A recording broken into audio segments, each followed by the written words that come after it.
अस्सलामु अलैकुम वरहमतुल्लाहि वबरकातुह।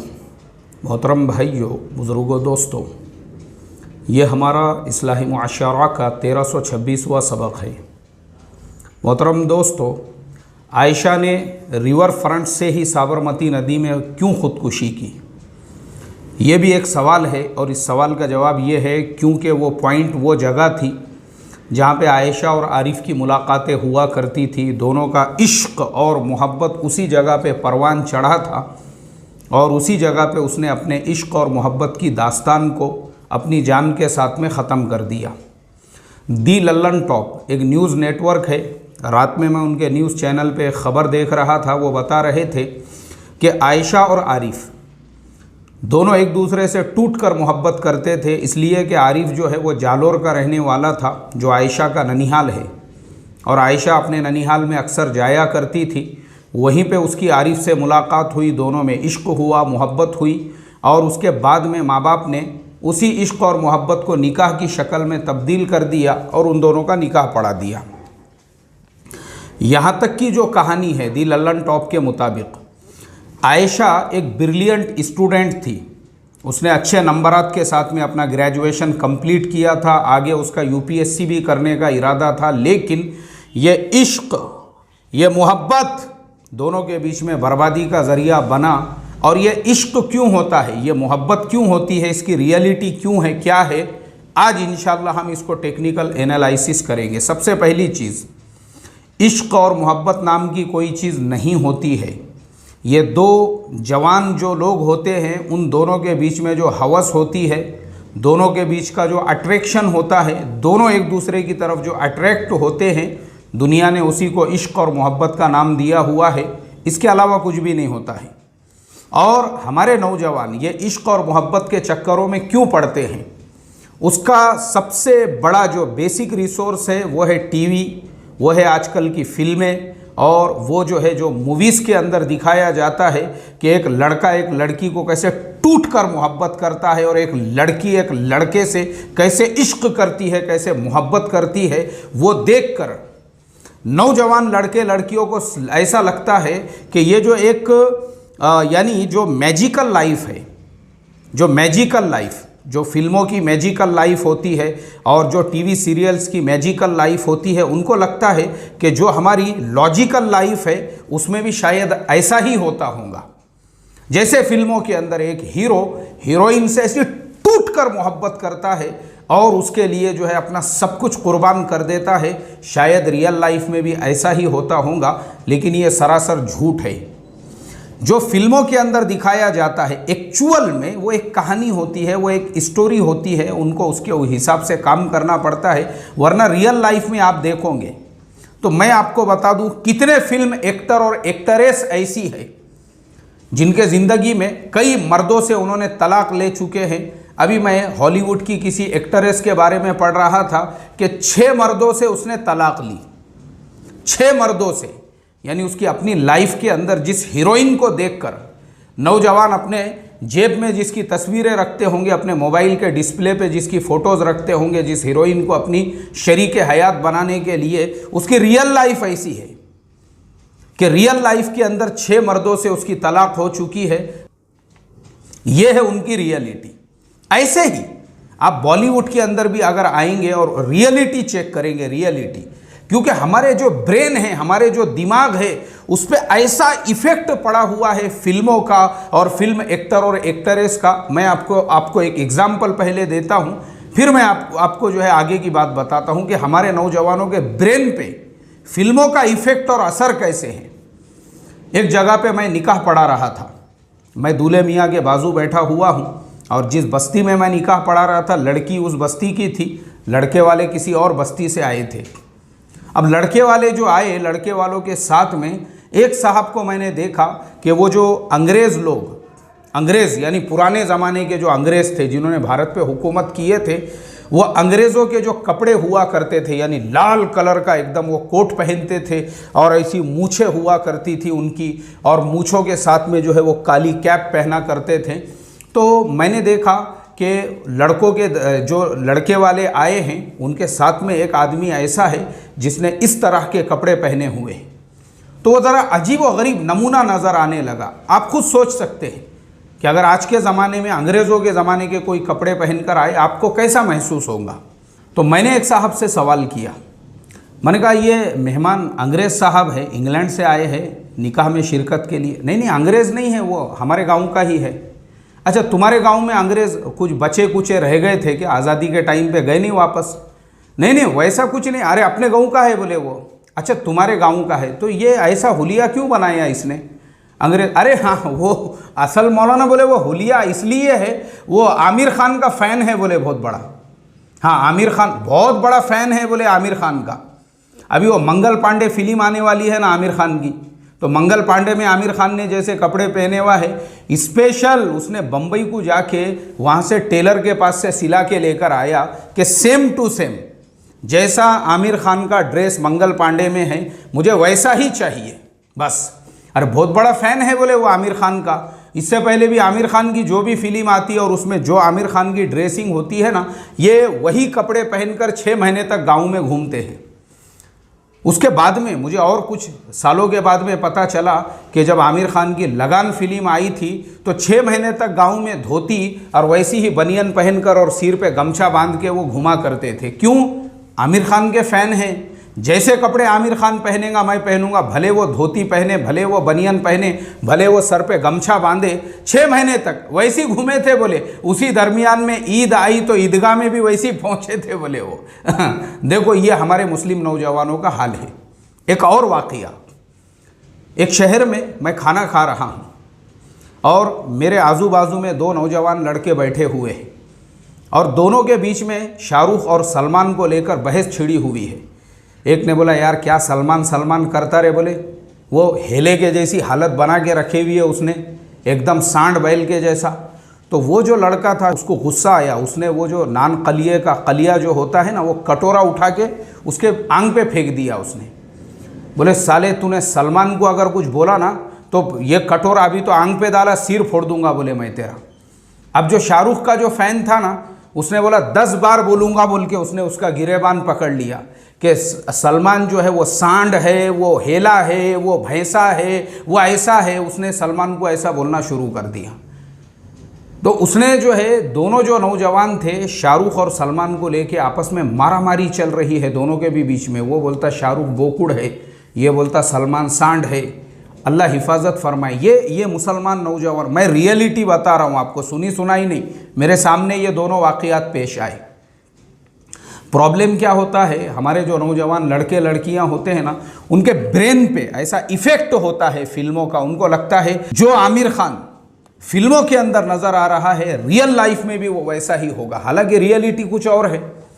जो आमिर खान फिल्मों के अंदर एक आशिक, एक रोमांटिक पर्सन नज़र आते हैं, रियलिटी के अंदर उन्होंने अपनी बीवी को छोड़ दिया हुआ है और दूसरी औरत के साथ में शादी किए है। अब सुनने में ये मिल रहा है कि तीसरी की तलाश में है। जैसे वो किसी शायर ने कहा था कि शब में हूँ गोता जन में सहर की तलाश में, अमनो अमा सुकून व महर की तलाश में, शादी हुई भीख मिली थी हज़म किया। शादी हुई भीख मिली थी हज़म किया, निकला है फिर निकम्मा खुसर की तलाश में। यह हाल आमिर खान साहब का है। 2 के रवानगी के आदाब हो चुके हैं, अब तीसरी की तलाश में है। अल्लाह हिफाजत फरमाए। ऐसे ही ऋतिक रोशन, बहुत सारे हमारे नौजवान उसकी तस्वीरें अपने जेब में रखते हैं और अपने लिए रोल मॉडल समझते हैं। बोले क्या उसकी बॉडी है, क्या उसके शोल्डर्स है, क्या उसके कट्स है, क्या उसका फाइटिंग स्टाइल है, क्या बोले उसका जो है यानी अंदाज है, क्या उसका डांस है और क्या उसका जो है रोमांस है। लेकिन रियलिटी ये है कि वही ऋतिक रोशन अपनी जोरू को, अपने बच्चों को छोड़ चुके हैं, औरत के साथ में तलाक हो चुकी है। ये है रियलिटी। हमारे नौजवानों को ये रियलिटी पता नहीं होती है। जो फिल्मों में, टीवी में नज़र आने वाली जो मैजिकल लाइफ है, ये लोग उसको लॉजिकल समझते हैं, जबकि मैजिकल और लॉजिकल में ज़मीन आसमान का फ़र्क होता है। इनको पता ही नहीं होता है कि मैजिकल में जो आमिर खान एक रोमांटिक हीरो है, लॉजिकल लाइफ में उन्होंने अपनी एक औरत को तलाक दे दिए हैं, दूसरी औरत और अभी तीसरी के बारे में भी सुनने को मिल रहा है। अल्लाह हिफाजत फरमाए। ये लॉजिकल लाइफ है। ये मैजिकल लाइफ के अंदर जो हीरो अपनी हीरोइन के लिए गाने गा रहा है, तुम जो कह दो तो चांद तारों को तोड़ लाऊंगा मैं, इन हवाओं को इन घटाओं को मोड़ लाऊंगा मैं। जबकि रियल लाइफ में ये होता है कि उसकी अपनी जोरू के वास्ते में कांदे बटाटे लाने की औकात नहीं रहती। पहले कांदे बटाटे ला रहे बाबा, चांद तारे बाद में लेके आना। पंखा लगा घर में, पंखा लगा 200-500 का, यहाँ साला गर्मी से चमड़ा उधड़े जा रहा, पंखा लगाने की औकात नहीं रहती। लेकिन मैजिकल लाइफ में वो बोलते हैं कि मैं इन हवाओं और फिजाओं को जो है ऐसा पलटा के लेके आ जाऊंगा। तो रियलिटी कुछ और होती है। ये हमारे नौजवान लड़के लड़कियां, इनको पता ही नहीं होता है, पता ही नहीं होता है इनको। और ये जो है ना, जैसा इनको रोल मॉडल समझते हैं, इनकी खूबसूरती देखकर, फिल्म एक्टर और एक्ट्रेस की क्या खूबसूरती है, क्या चार्मिंग है, क्या ऐसा है, क्या ग्लैमर है, क्या लाइफ स्टाइल है, क्या हेयर स्टाइल है, क्या ऐसा स्टाइल है। अरे भाई वो सब जो है ना, वो सब कॉस्मेटिक है। वो जो हेयर स्टाइल आपको नज़र आ रहा है वो रियल नहीं है। वैसे बाल मिलते हैं या उसको कंप्यूटर से बनाया जाता है। जो दांत आपको दिखाए जाते हैं टीवी एडवर्टाइजमेंट के अंदर, वैसे दांत आपको मिलते हैं, आप अपने निकाल के वो लगा सकते हैं। ये सब बनावटी दुनिया है। ये जो स्किन आपको नज़र आ रही है, आपको लग रहा है कि स्किन के ऊपर जो है क्या ग्लैमर है, ग्लैमर नहीं है। वो प्लास्टिक सर्जरी की हुई है, पता ही नहीं है आपको। बच्चे हैं आप जो है खाली उनकी खूबसूरती देख के और फिल्मों का स्टाइल देख के, वो पूरी कंप्लीट फिल्म जो है आजकल कंप्यूटर से बनाई जाती है। एक कमरे के अंदर पूरी फिल्म शूट होती है, ग्रीन पर्दे के अंदर पूरी मुकम्मल फिल्म आज कंप्यूटर के अंदर बनाई जाती है।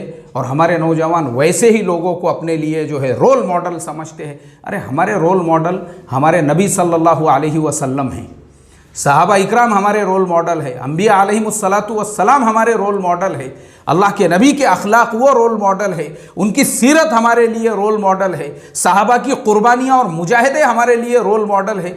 ये झूठे फिल्म एक्टर और एक्ट्रेस ये रोल मॉडल नहीं है, जो एक कमरे में पूरी फिल्म बनाते हैं और उसके बाद में कंप्यूटर से उसको एडिट करते हैं और हमारे बच्चे उन्हीं को देख देख के दीवाने हो जाते हैं और उन्हीं के फ़ैन बनते हैं और उन्हीं की तस्वीरें अपने मोबाइलों के डिस्प्ले पे रखते हैं। अरे अकल का अंधापन है ये, अल्लाह हिफाजत फरमाए। तो खैर पूरी कहानी का खुलासा ये है, जहाँ से मैंने अपने बात की शुरुआत किया था, कि हमारे नौजवान जो इश्क और मोहब्बतों के चक्कर में पड़ते हैं, एक्चुअल में हमारे दूल्हा दुल्हन कोर्स का ये एक टॉपिक है। और इस टॉपिक को हम तकरीबन 1 हफ्ता या बाज़ औक़ात 10 दिनों तक सिर्फ इस टॉपिक को कि आपका लाइफ पार्टनर कैसे होना चाहिए, कैसे मर्द को या कैसे लड़की को आपने अपने ज़िंदगी भर का पार्टनर बनाने के लिए चूज करना चाहिए, चुनना चाहिए। इसलिए कि आपको उसके साथ में 1 दिन नहीं गुजारना है, 8 दिन नहीं गुजारना है, आपको पूरी लाइफ स्पेंड करना है। जैसे मैं मेरे स्टूडेंट्स को एग्जाम्पल देता हूं कि तुम अपने नाना नानी दादा दादी को देख लो।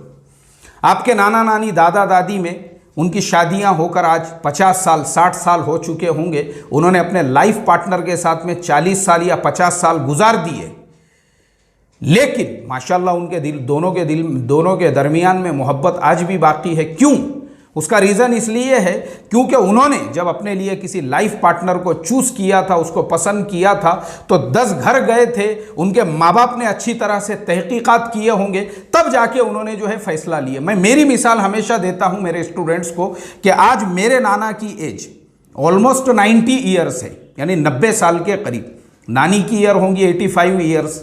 अब अगर उन दोनों की शादी को अगर हम देखेंगे इस्लामी तारीख़ के हिसाब से, तो तकरीबन 70 साल हो चुके हैं। दोनों ने एक दूसरे के साथ में आज 70 साल स्पेंड किए, मेरे नाना और मेरे नानी ने एक दूसरे के साथ में 70 साल। आप सोचो, एक अपने लाइफ पार्टनर के साथ में उन्होंने 70 साल गुजार दिए, नाना ने भी नानी ने भी। क्यों गुजारे उन्होंने 70 साल? इसलिए गुजारे क्योंकि उन्होंने अपने माँ बाप के फैसले को उसके सामने अपनी गर्दन झुका दी है। भाई हमारा अच्छा बुरा, हमारे माँ बाप जो है 12 घर देखेंगे, हमारे माँ बाप जो है 12 गांव जाएंगे, हमारे माँ बाप हमारे लिए लड़का या लड़की देखेंगे तो अच्छी तरह से तहकीकात करेंगे, लड़के वाले कैसे हैं, लड़की वाले कैसे हैं। उन्होंने अपने पेरेंट्स को रिस्पेक्ट दिया था। ये नहीं है जैसे हमारे आजकल के नौजवान, वो शादी के फंक्शन में लड़की पे नज़र पड़ गई, हो गए आशिक, उसके कैरेक्टर के बारे में मालूम नहीं है, उसके ख़ानदान पानदान उगालदान के बारे में मालूम नहीं है। ऐसे ही लड़की ने बस में सफ़र करते करते नज़र पड़ गई, एक दूसरे से आंखें मिली, हो गए, मोहब्बत हो गई, उतने में ही मोहब्बत हो गई और उतने ही सफ़र के दरमियान शादी का भी फ़ैसला ले लिए। ऑटो रिक्शे में बैठे बैठे ड्राइवर साहब से मोहब्बत हो गई, फ़ैसला ले लिए उसी से शादी करने का। लोकल ट्रेन में सफ़र कर रहे थे, जो पंटर उसके अंदर ऐसे खंबे को हाथ पकड़ के एक पैर जो है वो स्प्रिंग पे रख के ज़मीन से ऐसा पत्थर उठाते, वही देख के आशिक हो गए उसके ऊपर। वही उसकी बागड़ बिल्ले की हरकतें देख कर कि वाह क्या उचक बिल्ली मार रहा बोल के, ये उद बिल्ले की तरह से, वही देख के उसके ऊपर आशिक हो गए और बस अपना दिल चीर के निकाल दिए और फैसला कर लिए शादी करने का है तो बस उसी बागड़ बिल्ले के साथ में। तो मुझे आप बताओ ना, लाइफ और ज़िंदगी आप बर्बाद नहीं होंगी तो क्या होंगी? आपने शादी के एक फंक्शन में एक लड़की को देख लिए थे, आपने जो है बस के सफ़र में किसी को देख लिए थे, आपने लोकल ट्रेन में देख लिए थे और उसी पे अपनी पूरी ज़िंदगी उसके साथ में गुजारने का फ़ैसला किए। आपने देखे क्या उसके लाइफ के बारे में? क्या मालूम है आपको उसके बारे में? और ये लोग, इसीलिए हमारे यहाँ की जो शादियाँ चलती है ना, सुबह से लेके शाम तक, ये जुम्मा से अगले जुमेरात तक, ये महीने की 1 तारीख से लेके आने वाले महीने की 15 तारीख तक, ये जो ड्यूरेशन हमारे यहाँ पे होता है, ये सिर्फ़ और सिर्फ इसीलिए क्योंकि हमारे ज़माने के नौजवान ख़ुद को अपने माँ बाप से ज़्यादा होशियार और अक्लमंद समझते हैं। उनको ये लगता है कि नहीं, मैं मेरे लाइफ के बारे में जो भी फ़ैसला लूँगा मैं सही लूँगा। हालांकि माँ बाप अगर फ़ैसला लेते, जैसे मैंने अभी मेरे नाना नानी की मिसाल दिया, मेरे अब्बा मतलब मैं मेरे नाना को अब्बा कहता हूँ, वो अक्सर मुझे ये बात बताते हैं, बोले बेटा हमने हमारी पूरी ज़िंदगी में कभी भी, मियाँ बीवी ने हमारे माँ बाप के सामने कभी भी एक दूसरे को बुलाए नहीं और एक दूसरे से बात नहीं की है। मतलब क्या है इसका?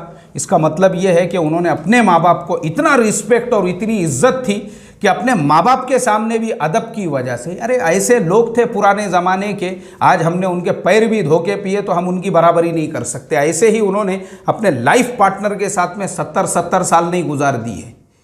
इसलिए गुजारे क्योंकि उन्होंने अपने बड़ों के फैसले को रिस्पेक्ट दिए कि हमारे माँ बाप हमारे बारे में जो फैसला कर रहे हैं, या 12 घर जाके लड़की देख रहे हैं या लड़का देख रहे हैं, वो हमारा अच्छा बुरा हमारे से बेहतर जानते हैं। ऐसे ही हमारे नौजवानों ने ये जो अंधे पागल फिल्मों में देख के और गानों में देख के, और उनको लगता है कि नहीं जो फिल्मों में है वही मेरे साथ में भी होगा, ये सिर्फ अकल का अंधापन है, अंधा। ये सिर्फ अपनी ज़िंदगी को बर्बाद करना है, इसके अलावा कुछ नहीं है। क्योंकि फिल्मों में बताई जाने वाली जो मैजिकल लाइफ है और जिस ज़िंदगी में हम जीते हैं, जो लॉजिकल लाइफ है, दोनों के बीच में कोई कॉम्बिनेशन नहीं है, दोनों के बीच में कोई जोड़ नहीं है, दोनों का एक दूसरे से कोई वास्ता और कोई लेना देना नहीं है। इसलिए मैजिकल दुनिया से बाहर निकलो और लॉजिकल दुनिया में आओ और अपने आप को स्टेबल करो। ख्वाब देखना ये गलत नहीं है।